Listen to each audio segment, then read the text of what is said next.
సాయి నమః శ్రీ సరస్వతి నమః శ్రీ గురుభ్యో నమః. భక్తులారా, వ్యాసప్రోక్త భాగవతాన్ని సత్సంగంలో భాగంగా యథాతథంగా చెప్పుకున్నాం.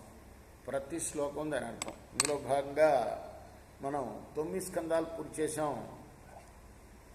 10వ స్కందాన్ని నిన్నటి వరకు 79 భాగాలుగా చెప్పుకున్నాం. ఈ రోజున 80వ భాగం చెప్పుకున్నాం. చెప్పుకునే ముందు వ్యాస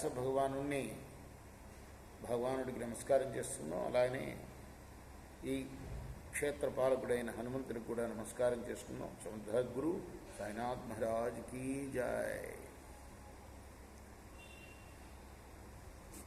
ధూళి ధూసరితాంగస్త్వం పుత్రమజ్జనమావహ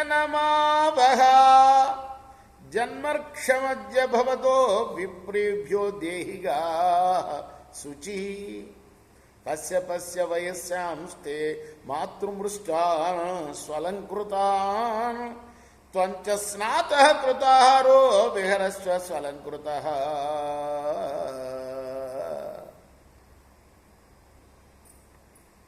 కుమారా, బాగా ఎగిరెగిరి ఆడుతున్నావు, ఒళ్ళంతా దుమ్ము కొట్టుకుని పోయిందయ్యా. ఇంటికి రా, స్నానం చెయ్యి. ఈరోజు నీ పుట్టినరోజు.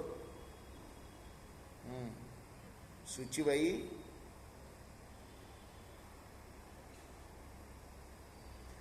జన్మ నక్షత్ర మధ్య భవతు అన్నారు. అంటే ఆ రోజుల్లో